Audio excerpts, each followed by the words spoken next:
Theatre Charlotte and Dreft brings you The Life of Riley with Stuart Spencer as Riley.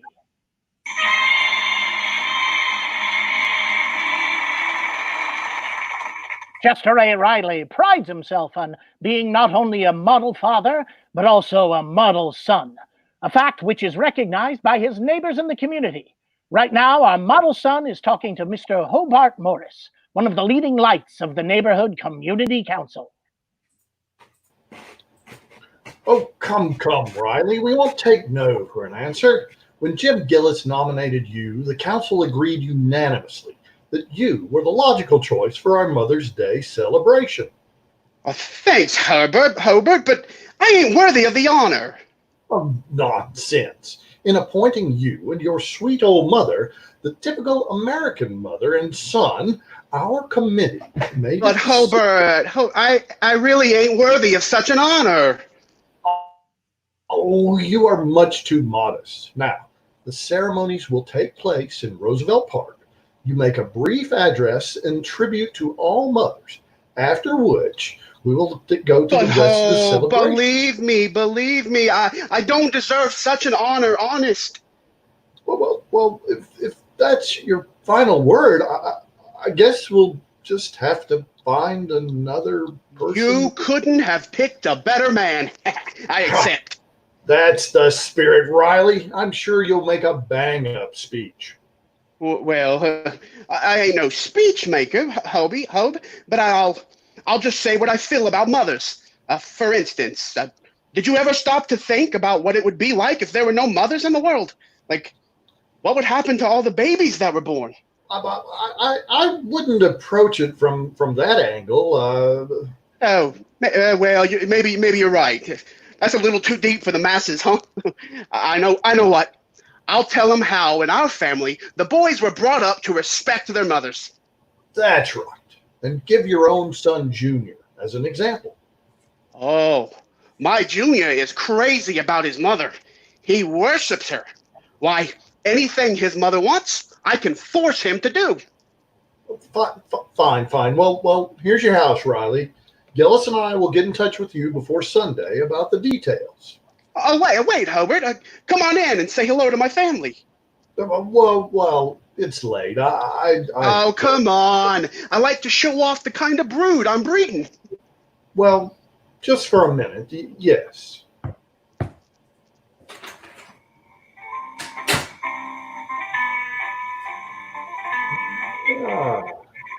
You have a musician in the family. That's my Junior. That kid is crawling with talent. I don't like to brag, Hob, but give him another 10 or 15 years and he'll be a child prodigy.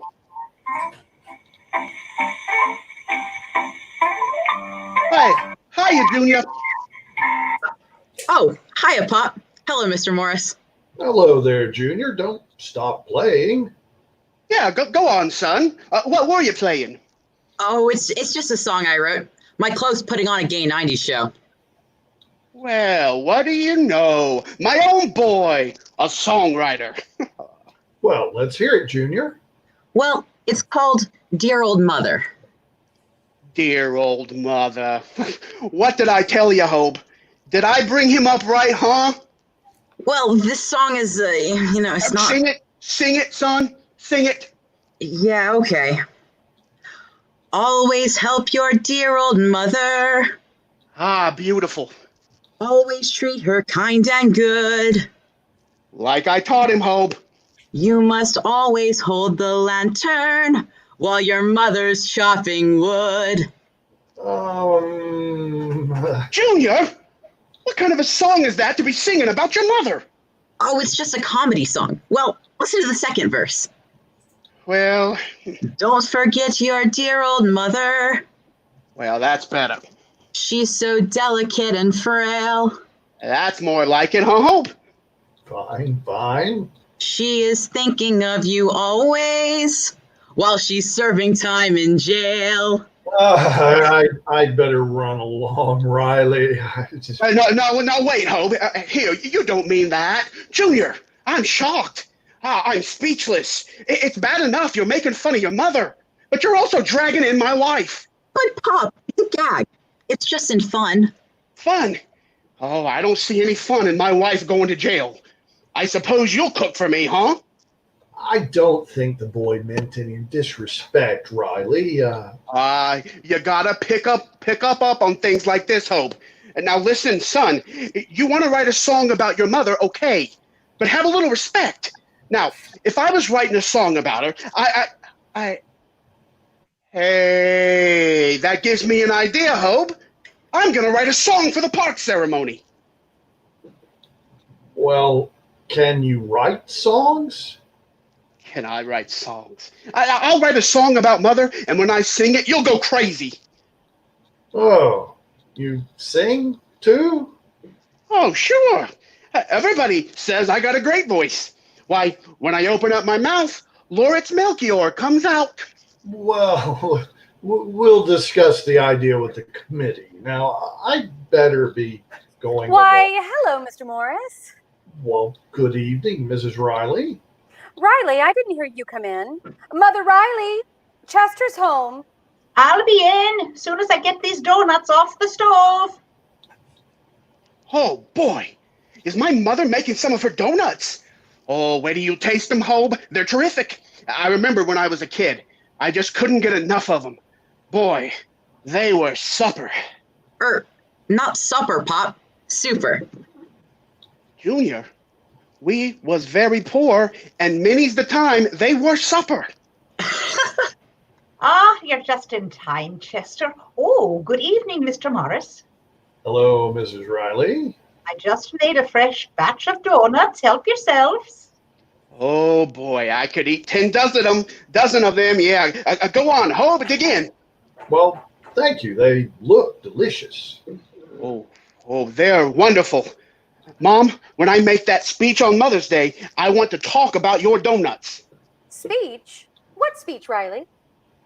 Oh, that's right. I forgot to tell you. Mom and me were picked to be... Well, I'll tell you later. First, I got to eat some more donuts. Hope's one ahead of me already. They're very tasty indeed. Oh, thank you. I'm always telling Mom if I put her donuts on the market, I'd make a fortune and quit work. But gee, I wish you'd make them more often, Mom. Why, I'll make another big batch right now. I can eat them faster than she can make them. Junior, put back that donut you just took. Oh, but Pop, I only took one. You've got a whole dozen. I know, but I don't want to break the set.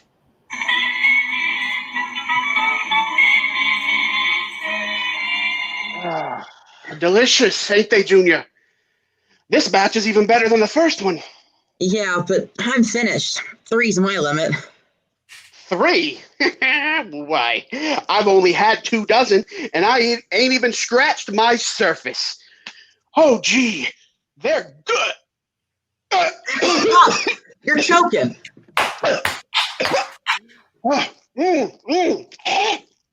Oh, thanks, Junior. Oh, for a minute, I thought I'd have to go the rest of my life breathing through the hole in that donut. Hey, what's the matter, Pop?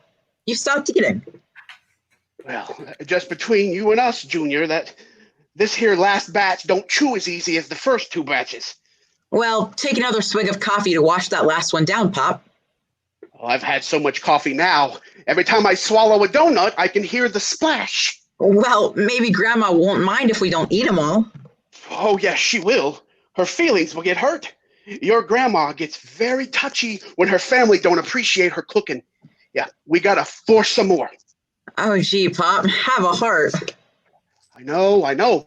Chester? But we gotta keep on going. Chester? Grab a donut. Make like you're still eating them. Go ahead. Have you finished those donuts yet? Were they light enough, dear? Oh, light ain't the word. I mean, they're wonderful, Mom. Why, yeah, we were just saying it's too bad they're all gone. Quiet, Junior. Well, now, don't you worry. I'll make you 6 dozen more right now. And tomorrow, I'll make you a big batch. Oh, you mustn't. Forget it. La, la, la, la, la. I said, oh, Oh, you mustn't forget it. Gee, Pop, what are we gonna do? If we don't eat them, we'll hurt Grandma's feelings. Yeah, but what about my feelings? Look, Junior, it's a sin to throw away food, but we got to get rid of them somehow. So tomorrow, take some to the school, and I'll give some away, and I'll get rid of some at the plant. Okay? Huh? Say, that's a good idea. That way, we'll kill two birds with one stone. Yeah, you said it. But if we eat them, those stones will kill two birds.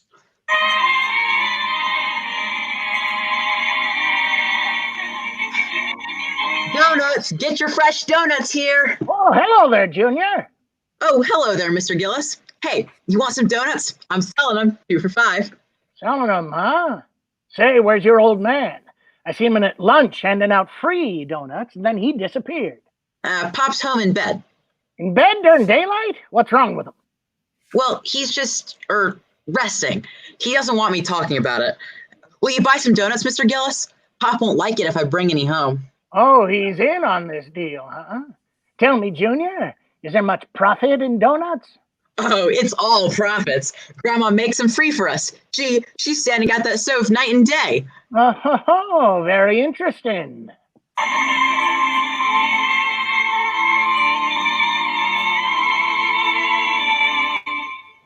Honest, Mr. Morris, I seen it with my own naked eye. Riley's got his kid peddling donuts, and he says Riley'll beat him unless he sells out.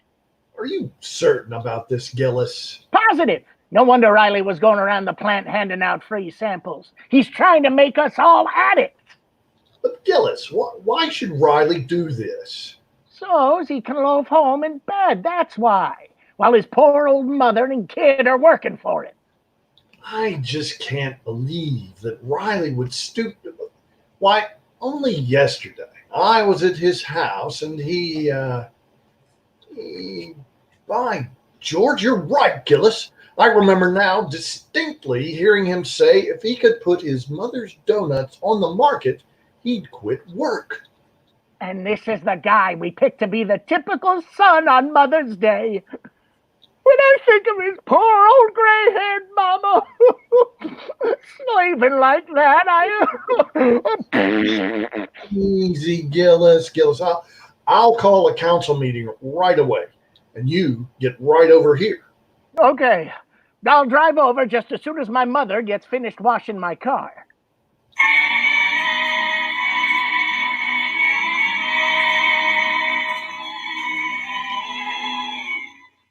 Can you sit up in bed now, Riley? Yeah, Peg. Tomorrow I'll be back at work. I wish I could say the same for my stomach. Now tell me exactly what happened, dear. The last I remember, I gave Gillis some of them donuts and I was watching him eat them. And you passed out? Not right away. First, I seen big spots in front of my eyes, and all the spots had holes in them. And then I passed out. Please, Dumpling, can't you stop my mother from making any more donuts? Well, I can't. She'd think I was jealous of her bacon.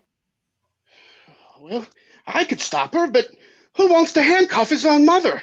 Oh, Chester, darling. Come in, Mother Riley. Oh, don't you feel well, son? Don't worry about me, Ma. Sit down here a minute. We'll chew the fat. We'll talk. Oh, my poor boy, you look pale.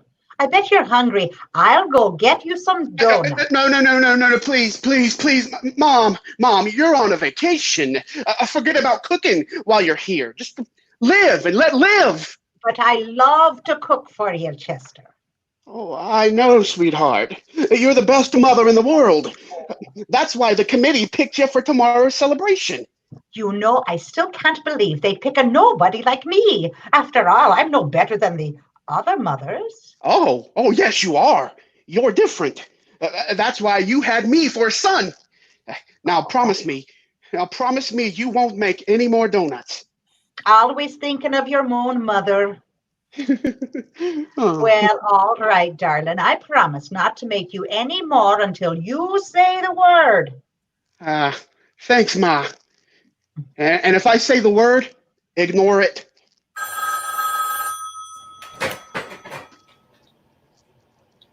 Hello? Riley, this is Hobart Morris. Oh. We want you to come to a meeting of the Mother's Day Committee right away. Now? Yes, it's important. Oh, but I'm in bed. I know, but you'd better be down here. We'll wait for you. Well, what's the rush, Hobe? Some kind of emergency? What would you call it when a member of the Mother's Day Committee starts kicking his poor old mother around and force... What? What? Don't say any more, Hobe. I'll be there. I gotta go. Where's my hat? Oh, here it is. Dear. Goodbye. Dear, you better take those pajamas off first. Huh? Oh, yeah. Oh, Chester, you're not well enough to go out. I gotta go, Mom. A terrible situation.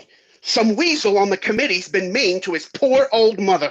Oh, what an outrage. What are they going to do to him, Chester? Oh, don't worry. They'll do plenty to that snake.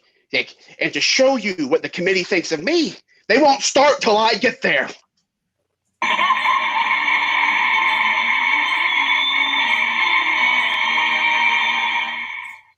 Theater Charlotte will bring you the second act of Life of Riley in a moment.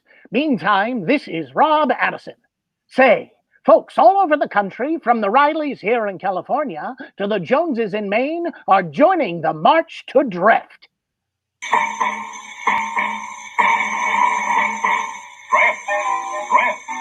Dreft your dishes, and oh how they shine without wiping in half of the time and look right. Right. So don't you get left, get dressed. Yes, Dreft gets dishes so clean, they shine even without wiping. Dreft, Procter & Gamble's sudsing miracle, gives even your nicest glassware that company sparkle, towel or no towel. Now, that's the miracle of Dreft. For all soaps leave cloudy streaks on dishes, Dreft suds rinse clean and clear. Dishes sparkle like jewels. And you'll be delighted the way Dreft gets rid of dishpan grease. It seems to vanish like magic. Dreft's kind to hands, too. Dreft contains no harsh alkali that can redden hands. So, ladies, first thing Monday, ask for Dreft. It's backed by the Procter & Gamble name on every package. Sure, don't get left, get Dreft. And now, back to the Life of Riley, with Stuart Spencer as Riley.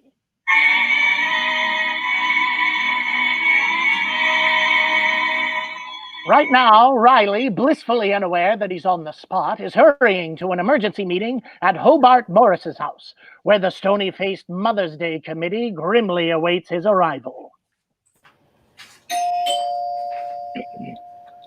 That's him, Mr. Morris. All right, let him in, Gillis. Okay. Hiya, Gillis, old pal. Hiya, Hobe. Hiya, fellas. Oh, where is this beast who's been shoving his poor mother around?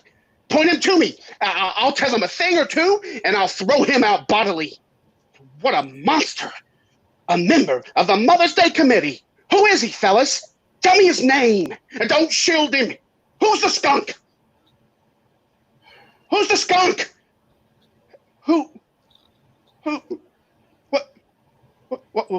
What's the matter, fellas? Why are you looking at me like that? Don't look at me like that, fellas. You know me, Riley. Everybody's good old pal, good old Riley. I didn't do it. I didn't do it, fellas. I tell you, I didn't do it. You gotta believe me. You believe me, don't you, Hope? Tommy, Bill, Gillis, stop flipping that coin in the air. I didn't do it. I tell you, I didn't do it. What did I do? You know what you done. Forcing your poor, weak old mother to bake donuts so you can sell them for a profit. Why, it's child labor. No, I never did a thing like that, honest. We have the evidence, Riley. It's one of the most shocking and reprehensible acts I have ever heard of. On Mother's Day yet. We wanted to tell you to your face what we're going to say behind your back. Now get out! Yes, out. No, Ow. wait. No, wait, fellas, I'm innocent. I've never been mean to my mother in my whole life.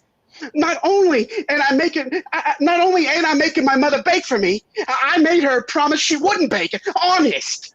A likely story. Fellas, please be fair. Listen, send a committee over to my house. Ask my mother. Search the house. And if you find a single donut there, I'll eat it.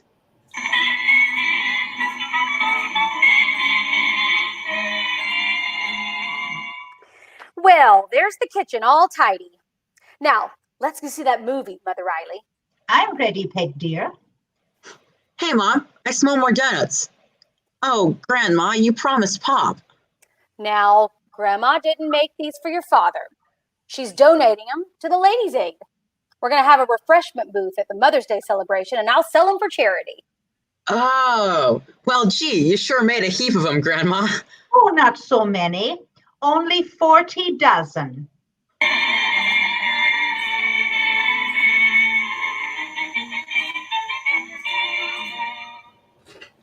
Okay, fellas. Now, I'll show you there's no donuts in this house. I'll prove I'm innocent. I detect an odor. Hope you detect an odor. You're right, Gillis. I definitely smell something. Honest, fellas, that's me. I got kind of a doughnutty smell on my clothes. Now, just take a look in that kitchen, and you'll see for yourselves. There. See how wrong? Wrong house. Get away from that door, Riley. No, wait, Gillis. Oh. Look at them donuts. Morris, millions of them. Piled to the roof. It can't be. Some of the family must have moved in while I was out. I swear. Hello, Pop. Hiya, Mr. Morris. Junior, what are all these donuts doing here? Well, Grandma made them, and Mom's going to sell them. And now he's got his wife working for him. Oh, please. Fellas, listen to me. That's all, Riley. You're through. Come on, Gillis. Let's get out of this factory. But wait! What a revolting development this is.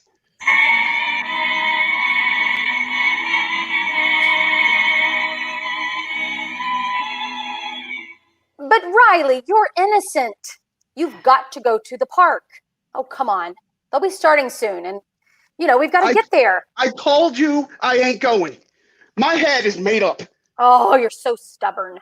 He's the stubbornest thing I ever saw, Peg. Even when he was a baby, he kept sucking his thumb and he just wouldn't take it out of his mouth. He was 14 years old before I was sure he had 5 fingers. Now, listen, Riley, I need you to... It's no use, Peg. Now, please leave me alone. I'm going for a walk. Riley.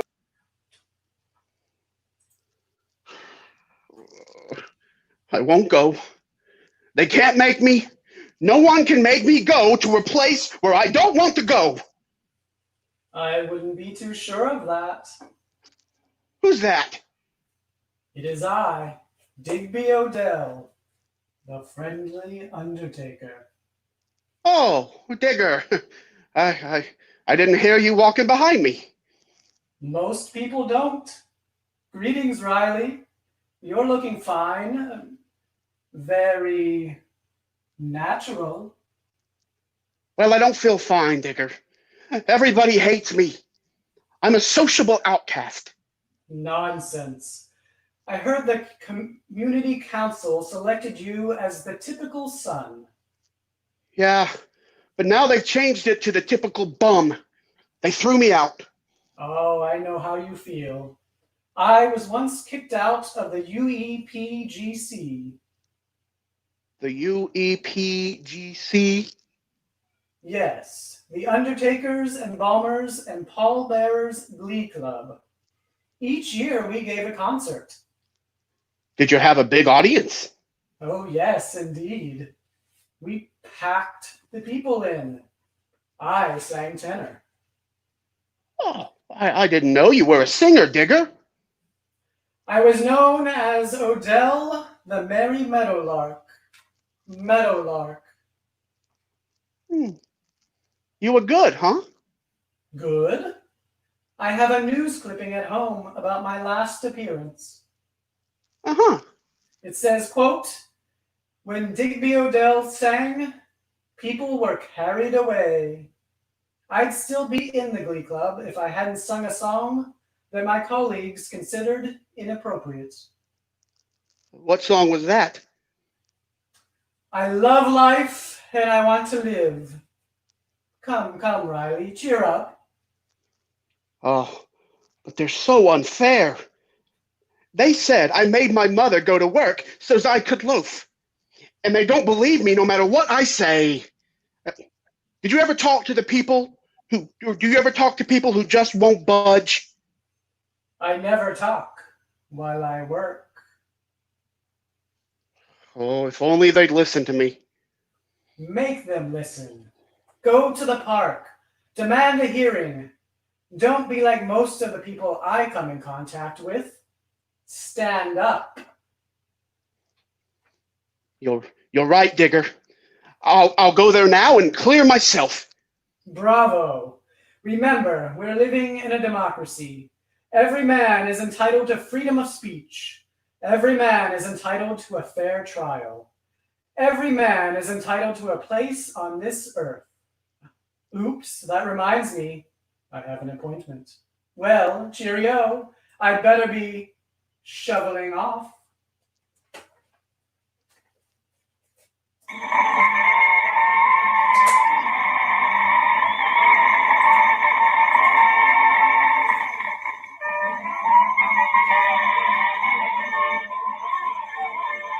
Oh my, the park's crowded. Everybody's turned out. Chester, do you see Mr. Morris anywhere? Chester? I don't think he sees anything.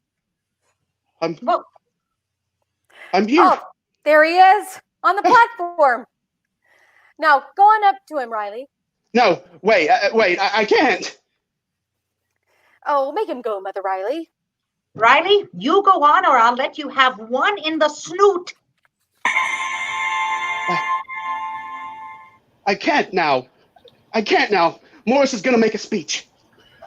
Ladies and gentlemen, at this point in the program, we were to hear a Mother's Day tribute delivered by a certain individual who will not appear on this platform today. But I'd like to tell you something about this man. He is one of the I am not. Let me up there. Let me up there. Let me up on that platform. I got something to say. Get off this platform, Riley, or I'll have you arrested. But I need to. Ma! Let him talk. Let my boy talk. Oh, very well, Riley. Listen, folks. The committees are going around saying that I was mean to my mother. Believe me, it ain't true. Why, I love my mother. I not only love my mother, but I love all mothers. Not only the ones who are old and gray, but also the ones who are young and beautiful. I mean, I love all mothers. Honest, I'm telling the truth. I'll prove it to you. I wrote a song about my mother. Just listen to this song and ask yourself if a man who wrote this song could be mean to his mother. Here, step out of my way. Now, just a minute, Riley. This has gone far enough. I will not. Well, go on then. Sing. They deserve it. Mother, dear old mother, you've been like a father to me. Whenever you spanked me, you gave me a chance to slip a geography book in my pants. Mother, dear old mother, you're the peach on our family tree. When I was first born, I was homely and red.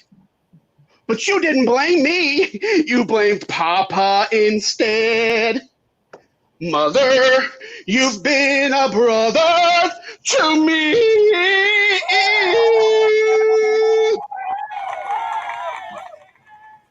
Well, Riley, I'm afraid I owe you an apology.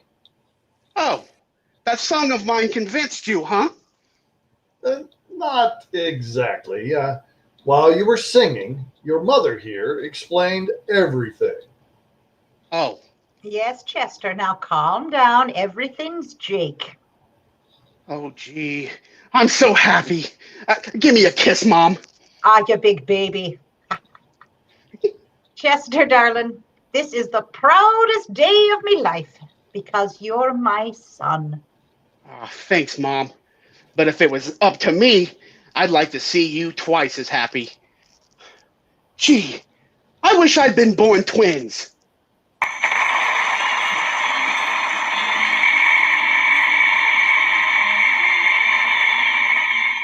The Rileys will be back in a moment. Are you looking for a way to reach an enthusiastic and diverse virtual audience? Do you want to get the word out about your company or product?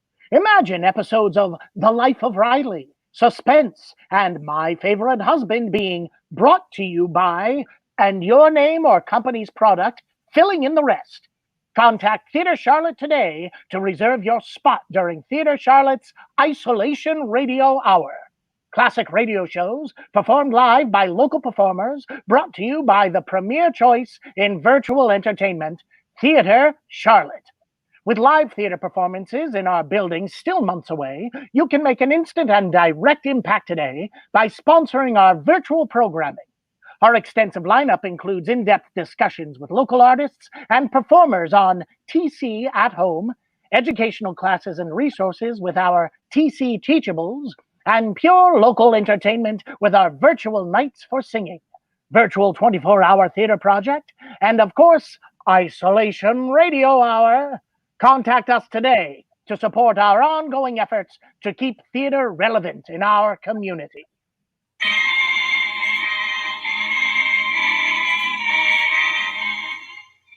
Honest, Chester, I'll never forget this Mother's Day. Neither will I, Mom. And this necklace you gave me, it's so beautiful. Happy Mother's Day, Mom. Oh, thanks, darling. But it must have cost you a fortune. Where did you get the money? I sold our kitchen stove.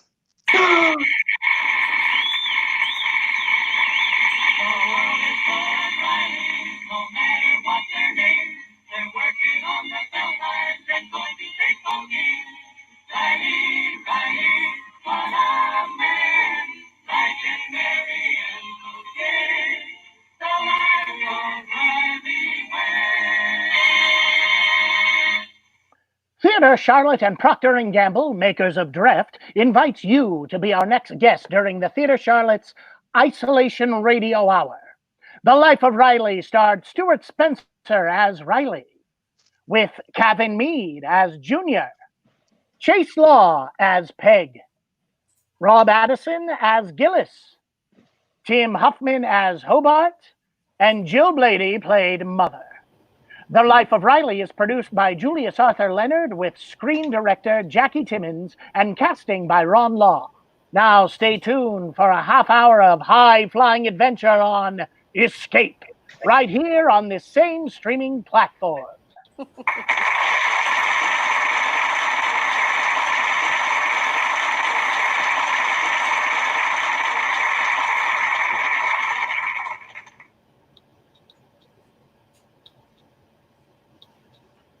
Tired of the everyday grind? Ever dream of a life of romantic adventure? Want to get away from it all? We offer you Escape.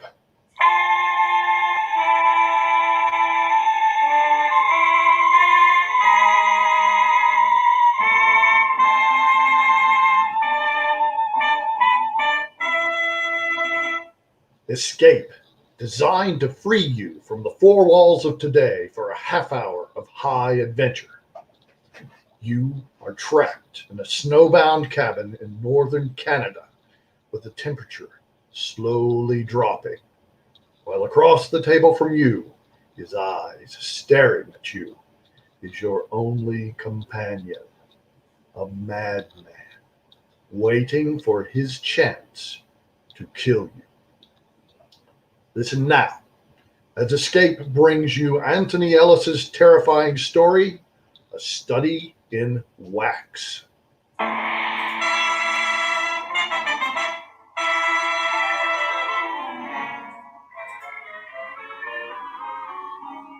It was late October when the radio shack burned down. We never did decide whose fault it was. Maybe Kobel with the cigarettes, or maybe me. Anyway, I guess the whole thing began when we lost the phone transmitter and receiver. Kobel and I had been sent up to the Northwest Territory by the Canadian Geodetic Survey people. It was a long job, and the biggest part of it was the loneliness. I remember what Kobel said as we watched the government supply boat steaming off.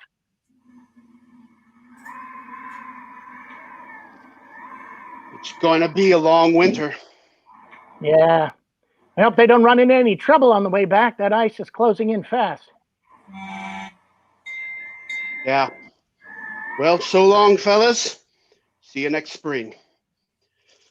It's getting cold. It feels like snow. Probably get some tonight.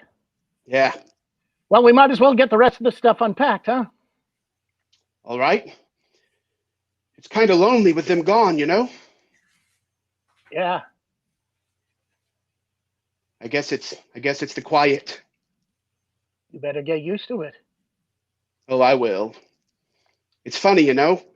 After spending most of your life in the cities, well, I suppose you feel this kind of thing more. There's an awful lot of nothing out here.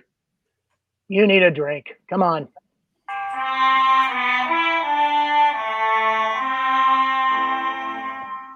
It wasn't that Kobel was moody or anything like that. I think he wasn't used to being out of touch with people and things that he was accustomed to in the cities. I was the opposite. I kind of like the loneliness.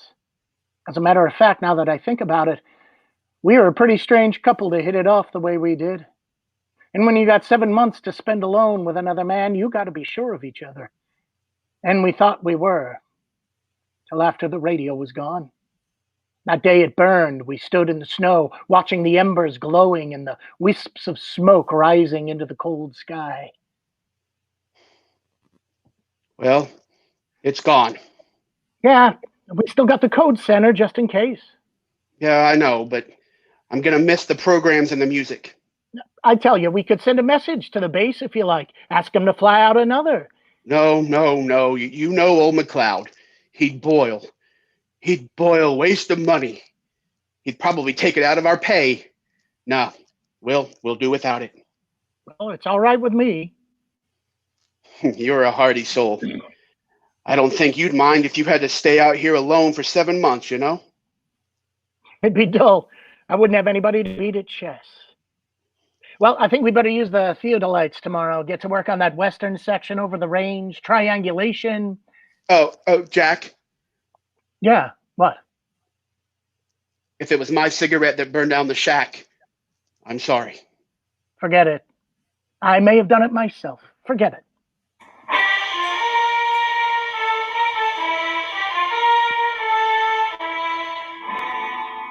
By the end of November, we'd done pretty well as far as we were concerned.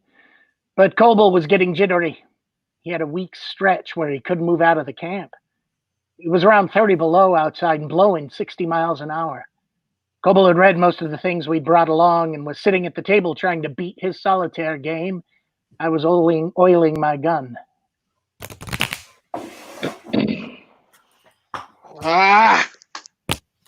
Odds are against you every time.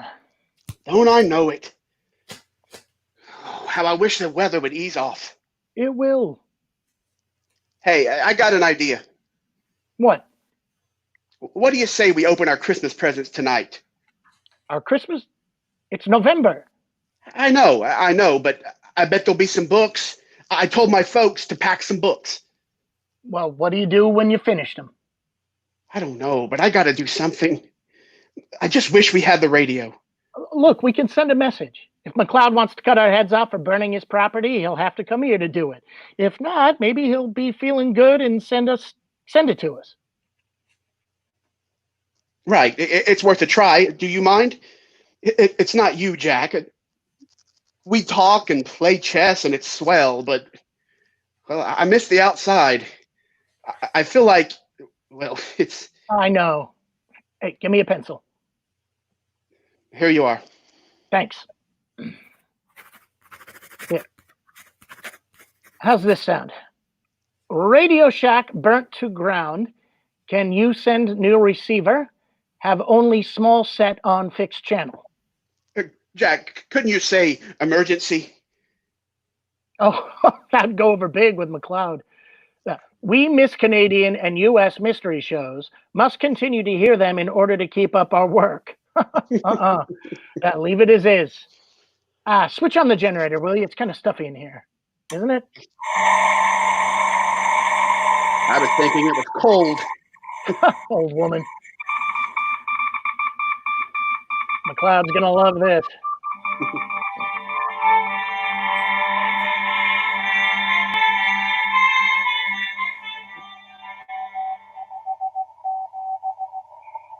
The reply from McLeod came back the following day. It was long, involved, and it said what could have been said in one word.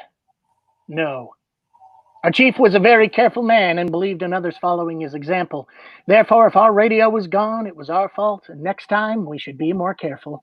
And that was that.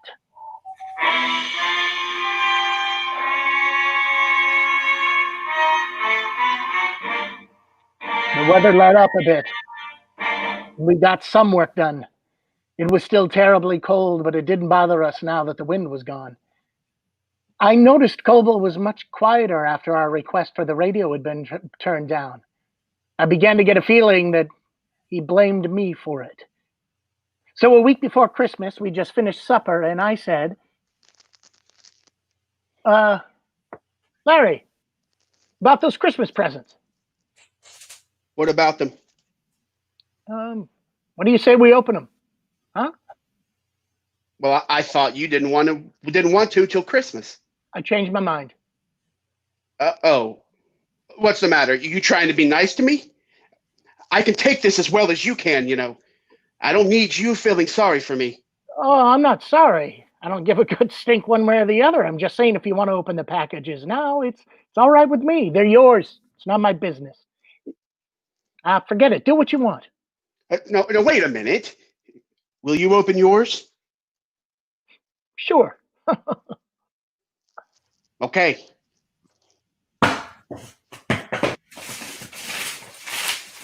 We got a hammer and started to pry open the case. Our families and friends had done their shopping in August, and we'd put their gifts in the case.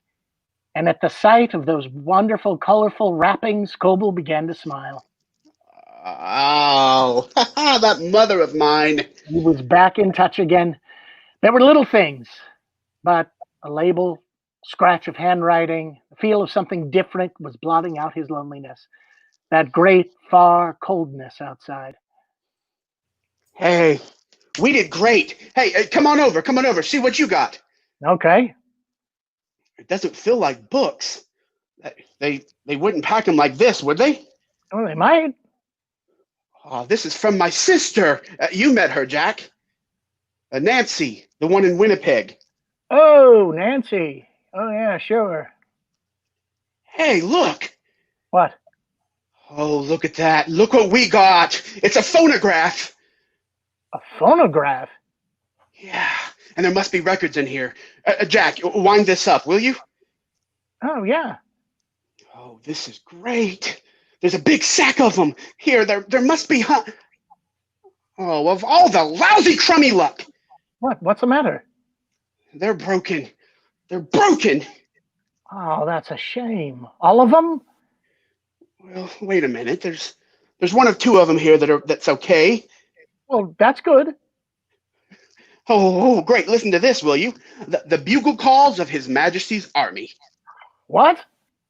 I mean it. Look, it belonged to my father. I remember him playing it when I was a kid. Well, what's the other one? Let's see. Oh, it's Age of God, Shostakovich. It's one of my favorites. No Benny Goodman or anything like that? No. Oh, that's right. I forgot. You don't much like this long-haired music, do you? Not much, but it's okay. Come on, let's listen to that bugle call thing. That ought to be something. Here, I think I got it wound up enough. Wait till I tell Nancy about that fancy packing job of hers. This brings back memories. The alarm. Yeah, you know, we could have used this one when the shack burned down. Here. On this one, everybody comes. It's such an excellent number. We got a lot of laughs out of that old record. Played it a couple of times and had a couple drinks, and I tell you, that phonograph, even with only 2 records, made a lot of difference to us. The strain seemed to be gone. And then Kobel put on his Shostakovich and got lost in it. To me, it wasn't much. It was all cluttered up with a lot of noise that hurts your ears, and he must have played it a half dozen times while we unwrapped the rest of the things. There were a lot of books and magazines, and that was real good. I figured we could stretch them out for at least 3 months. That'd take us into March, but by the next day, the weather had turned bad. A blizzard came down. We stayed inside until the day after Christmas. And Kobel, he was like a kid. He smoked cigars, drank brandy, listened to his record, and read. And in 10 days, he read every single thing. And then he had nothing to do but listen to his record.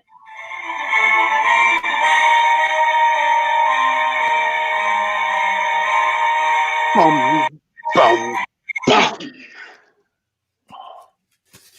Oh, you're not going to play it again. Sure, do you mind? Well, I wouldn't mind not listening to it for a while. Why don't you try the bugle calls? They're quieter anyway. You need to learn to appreciate good music, Jack. You're missing something. Well, maybe I will, but not from that. It's beautiful. Well, not to me, it isn't. Why don't you let it go for a while, huh? All right. If you feel that way about it. How about a game? Oh, not right now, thanks. I want to finish reading this article. Well, what are you reading? Oh, yeah, I read that. That's not much. You know, that guy never could write. Oh, I think it's pretty good. Depends on what you're used to reading, I guess.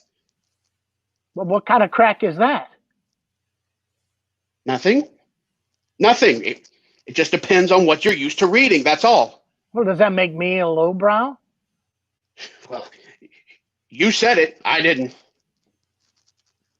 You better check the oil outside. I did it yesterday. It's your turn. I did it this morning. In this weather, we do it twice a day, remember? Oh, yes, sir.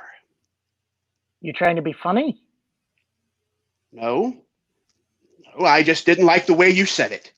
We're both in charge here, you know. Not you or me. Nobody gives orders here. We share the responsibility. Well, okay, then do your share. All right. I'm going to check the oil. But not because you said to do it, you know, but because I want to. Well, good for you.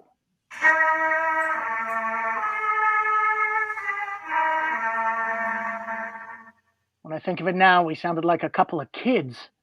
I can't even remember what it was that set us off. But I'll never forget what happened because of that day. You don't easily forget a thing like death.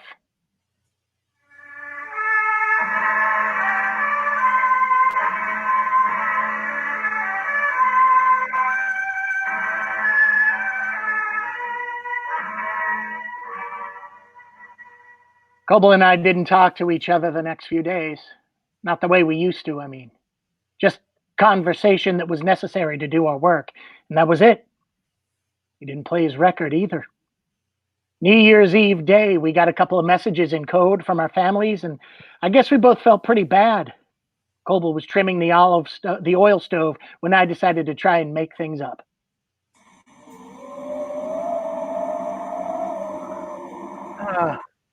Say, Larry,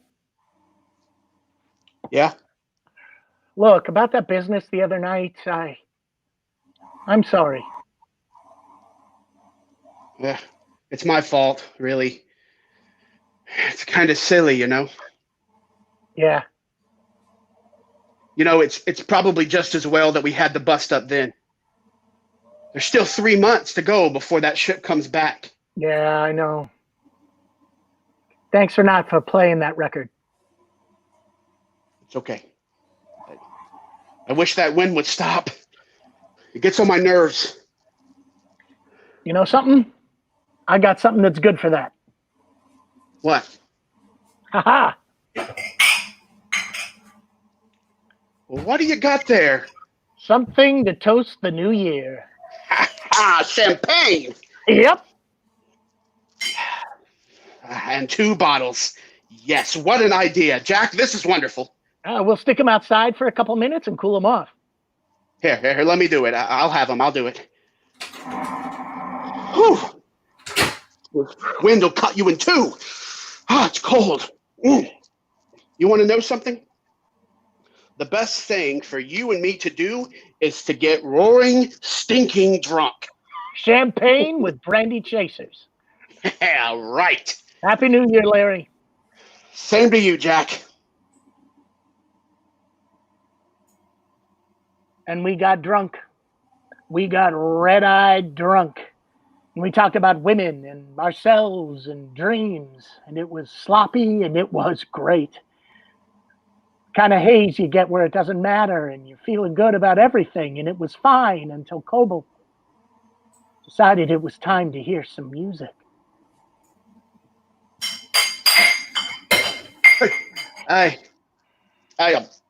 Now, Jack, I really want you to listen to this now. And I mean, really listen. This Shostakovich, he makes them look sick, all this thing. Now I want you to really listen. Oh, no, I don't want to hear that thing. Don't put it on for me. No, really. Give it a chance. You just listen to it. But I don't like it, Larry. Now listen. I'm going to explain it. Listen. Listen to what he does with the rhythm. It's great music, friend. That's really great. That's not music. It's a lot of noise. It's noise. Jack, shut up. Shut up, will you? You're not listening. Hey, don't tell me to shut up. You know, you just don't understand good music. That's the matter with you. I understand that I don't want to listen to it. That's enough. Well, I want to hear it. Jack, don't you take that off. You take your hands off me or you're going to get hurt. Now listen, Jack. You stay away from that machine. Get out of my way. You don't have to get pushy. I'm going to kick in your brains for that. I'm sick of you and your filthy music and everything about... Don't touch that record. Now take a good listen, because you're not going to hear it anymore. This thing, not as long as I'm here. Put it down, Jack. I mean it. Put it down. Put it down. Or I'll shoot. I'll do it if you don't put that record down.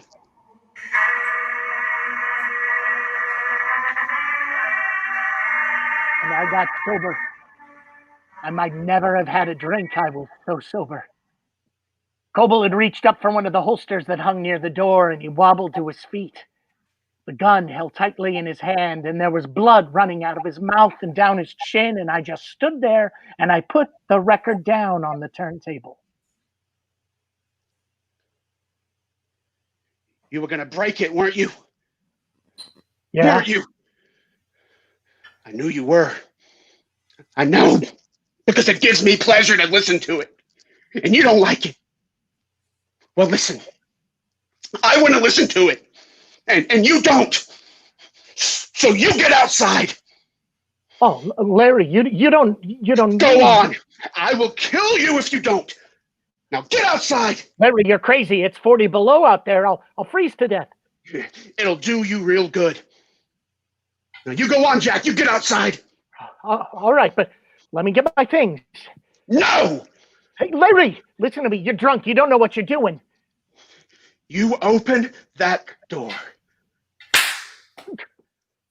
Open it! Well, go on out.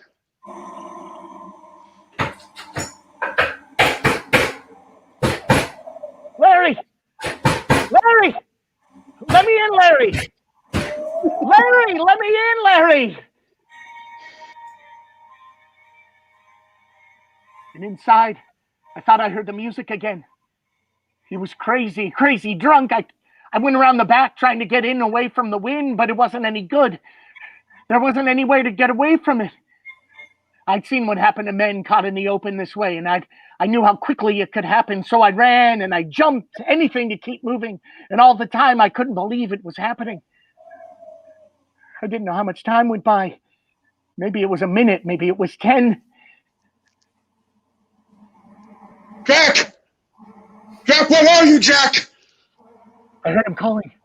Through the flurries of powdered snow blown off the roof, I saw Kobel standing in the doorway, and I saw the gun still in his hand, hanging by his side. Come on in, Jack! And I forgot the cold. Jack! I only knew that Kobel had gone and mad, and he was going to kill me. Somehow I had to get him away from the cabin, get him outside where I'd have a chance. I waited for a minute, and then... Larry! Larry, over here! Jack! Over here! I knew he'd heard me. Jack! And I saw him move out of the doorway. Where are you? Can you hear me? Where are you? Over here, over this way. And I moved behind the hummock. I thought I might be able to make a wide circle and double back to the cabin before he knew what was happening. Jack! I can't hear you. Can you hear me? Jack, where are you? Larry! Larry! And the wind burned my eyes so that I couldn't see, and I tripped and I fell, and my hands bare, didn't feel the coldness of snow any longer. Jack! Jack, over here! Jack, can you hear me? He must have seen me. He was close enough to shoot. And I tried to run, stumbling, falling, and then it was easier, and I was going downhill, but he was behind me. Jack, it's all right. Don't be scared. Jack! And there was something different in the feel of the ground under me. It wasn't ground anymore, not snow. It was ice. Jack! I'd reached the shore, and I was going out on the frozen sea. Jack, don't go out there! And I began to imagine that I could feel the movement of the sea under me, and suddenly it didn't matter anymore. I didn't care. I couldn't run. I just wanted to lie down. Jack! I just wanted to lie down. Just take it easy. It's all right. It's gonna be all right. You don't have to be afraid. Jack, you can have the gun if you want. I wouldn't hurt you, Jack. When it happened, Kobel was no more than 8 feet away from me, but I just lay there watching, waiting for him to shoot, and the dark ribbon that split the ice grew wider and wider. A semicircle of ice had cracked away. It wasn't very big, and it was drifting out, away, and the ribbon was no longer a ribbon. And then at that moment, I knew that he hadn't wanted to kill me. Jack! That I'd been wrong. Jack, help! Larry, jump in! Swim! Come on, swim! You can make it! I can't! Come on, Larry, swim! I can't swim, Jack! I can't swim! I'll try to. You gotta try, please! Hurry, Larry! Jack, please! I wanted to get you back to the cabin. I wasn't gonna hurt you. They moved away faster after that. Jack, do something. I don't want to die, Jack. Then I couldn't see him anymore. He was lost in the blackness. Please, Jack. You gotta do something. But I couldn't hear him. Oh, Lord, I could hear him. Jack. Larry, Larry!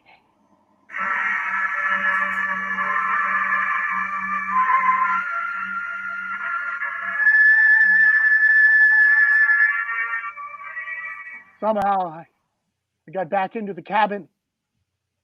I remember getting the transmitter switched on, sending a message through. And I got a flashlight, my fur's on. I don't know how long I was down there on the ice, shouting, looking. But I knew he was gone. I'd never see him again.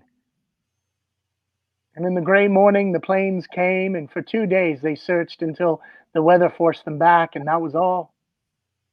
They flew me back to the hospital. Maybe I'll lose my hands. Maybe not.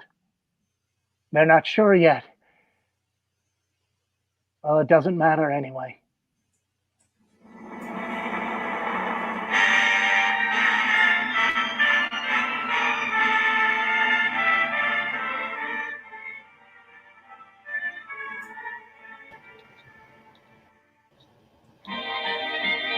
This episode of Escape is brought to you by Theatre Charlotte, your premier choice for virtual theater entertainment. Members in tonight's cast were Rob Addison as Jack and Stuart Spencer as Kobel. And I am Tim Huffman. Join us next week for another hour of classic radio plays performed live on Theatre Charlotte's Isolation Radio Hour. Don't want to miss TC at Home this Sunday at 7 p.m., where we will premiere an excerpt from Quarantine the Musical. Be among the first to see this world premiere. And if you're looking to connect with local theater professionals, join us at 4 p.m. on Tuesdays for TC Teachables, where you can learn insider tips and lessons in all aspects of theater. On behalf of everyone here at the studio, good night.